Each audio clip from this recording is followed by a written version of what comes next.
proteção para você. O assunto é com Murilo Rocha. 10h16, bom dia, Murilo. Bom dia, Sinine, bom dia, Daniel, bom dia, ouvintes da Band News.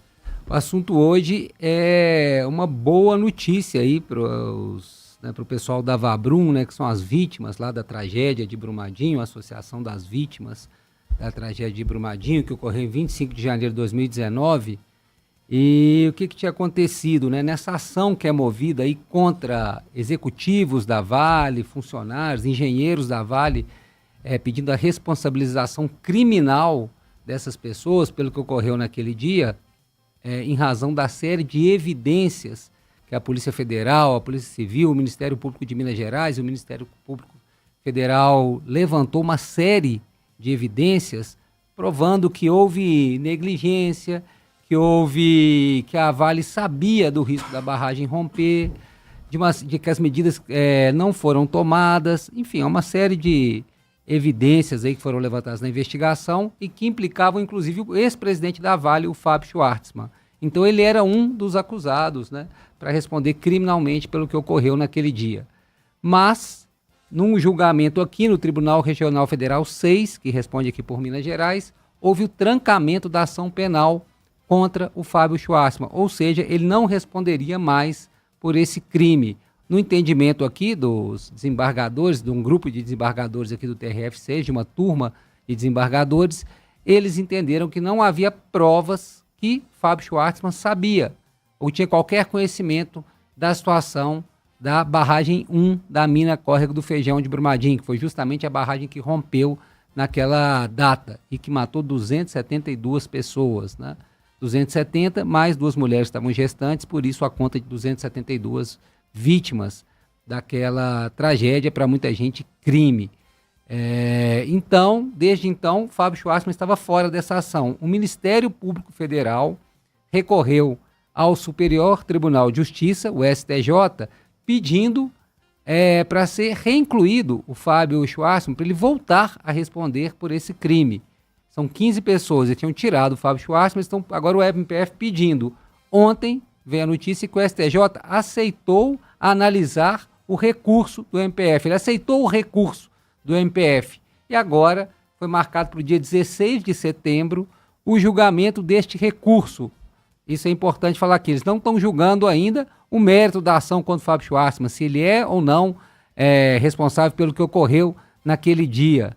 Eles vão julgar o recurso do Ministério Público Federal. Eles vão julgar se há elementos para que o Fábio Schwartzman volte a responder pelo crime, do qual ele foi retirado pelos desembargadores do TRF6 aqui de Minas Gerais. Então é isso que o STJ vai julgar. Se o Fábio Schwartzman, ele tem elementos, tem indícios ali que comprovem que ele pode ser incluído na ação e responder, sim, por aqueles crimes que são acusados pelo Ministério Público Federal, que são denunciadas essas pessoas pela tragédia de Brumadinho. Essa é a questão, né? Lembrando que contratou uma banca de advogados muito poderosa, que conseguiu, inclusive, né, aí essa vitória aqui no TRF6. Então, agora, o STJ vai avaliar se esse recurso do MPF faz sentido, né? Se há elementos que impliquem Fábio Schwartzman para poder responder à ação junto com os outros denunciados.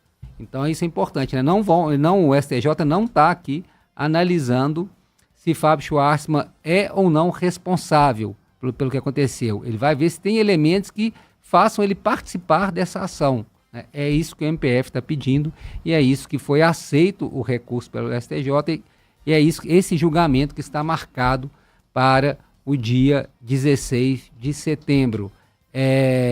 Como eu acompanhei muito de perto a cobertura desse caso, inclusive escrevi um livro sobre esse caso, que chama Brumadinho, a engenharia de um crime. Quem tiver interesse aí fazer uma propaganda pode comprar pela Amazon. É meio um histórico, né, do que aconteceu ali, do que a polícia levantou dessas evidências contra essas pessoas. E há uma mensagem que chega até o Fábio Schwartzman sobre o risco de rompimento, pelo menos que foi enviada para ele, sobre apenas uma mensagem, assim, que eu falo das evidências diretas, assim, mas há uma série de outras implicações e teses do direito, né, aí que são na denúncia do Ministério Público Federal, que imputam sim responsabilidade a ele como presidente da Vale à época, né? Mas há uma mensagem de um funcionário que teria avisado ele sobre o risco de rompimento. Mesmo que não formal, parece que houve sim uma mensagem que chegou até ele. Agora, se isso é suficiente para falar que ele sabia dos riscos ou não, e toda a denúncia construída pelo Ministério Público Federal, é justamente isso que o STJ vai decidir, né? Porque são várias camadas ali, há um nível hierárquico, né? O Schwarzman era o presidente da Vale. Cada mina da Vale, tipo a mina Corre do Feijão, tinha uma estrutura própria, que respondia a um diretor regional, que respondia a um vice-presidente, várias escalas até chegar ao presidente. O Ministério Público Federal, ele entende que sim, o presidente tinha responsabilidade sobre todos esses outros cargos, então ele tinha que responder também, ele tem que responder na visão do Ministério Público Federal, ele tinha também ciência sobre a precarização, a precariedade que estava a mina 1 lá do Córrego do Feijão, né? É um debate e é esse debate que o STJ vai analisar. Sinine e Daniel, se me permitem fazer só um outro breve comentário aqui, esse meu assunto principal foi esse aí, sobre essa questão do Fábio Schwarzman, mas eu estava vendo essa notícia dessa moça que foi detida em Confins, né, quando o avião pousou aqui trazendo deportados dos Estados Unidos. Essa está numa situação complicada, eu fiquei pensando, né? Porque ela fugiu do Brasil, fugiu para o Uruguai, Chile, e depois foi para os Estados Unidos, porque foi condenada pelos atos golpistas de 8 de janeiro de 2023. Ela fugiu e foi lá para os Estados Unidos, onde o Trump está falando que o Brasil está exagerando na pena contra essa turma, pedindo anistia de Bolsonaro, só que os Estados Unidos deu um pé na bunda dela, deportou ela para o Brasil. Olha que situação, né?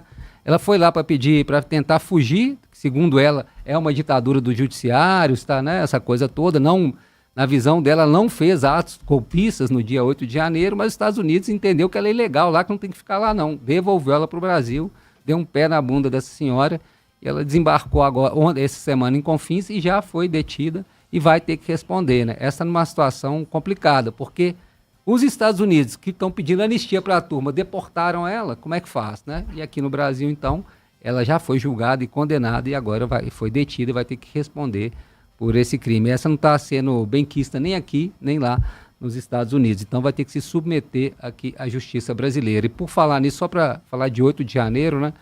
Depois vou mandar para a Priscila colocar aí na nossa tela, quem acompanha pelo YouTube, uma das principais revistas internacionais, né, de economia e política, The Economist, tem uma capa super interessante aí deste mês, uma foto de Jair Messias Bolsonaro com aquele chapéu que simbolizou um dos invasores do Capitólio, quando o Trump perdeu a invasão lá, e a manchete é o que o Brasil pode ensinar aos Estados Unidos, né? É a capa da The Economist falando sobre o julgamento do Bolsonaro, né? O que eles não fizeram nos Estados Unidos, não julgaram o Trump, né?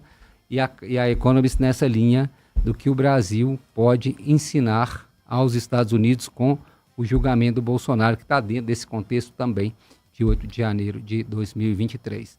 É isto. Aí, ó, olha a capa aí, ó. A Priscila subiu para a gente. What Brazil can teach America? O que o Brasil pode ensinar à América, com uma ilustração, né, feita sobre uma foto, uma intervenção feita sobre uma foto do Jair Bolsonaro. Impressionante, o Brasil, assim, se firmando como um país praticamente líder do sul global, né? Com uma força incrível, como uma liderança importantíssima do sul global, sendo capa de revista e com o título de o Brasil ensinar a maior potência do mundo. E eu imagino que essa capa, nesse momento, fortalece muito o judiciário brasileiro, né, que está sendo alvo aí de sanções, né, os ministros de sanções dos Estados Unidos, e de repente a revista, aí, que é uma revista de peso internacional, falando que o julgamento do Brasil pode ensinar para os Estados Unidos, que não puniram, né? Puniram alguns, depois o Trump anistiou, né? Anistiou essas pessoas, e o próprio presidente Donald Trump não foi julgado, né? Não chegou a ser julgado, foram caindo as ações contra ele, uma a uma, e ele acabou se elegendo. E aqui no Brasil, julgamento de Jair Bolsonaro marcado para a semana que vem.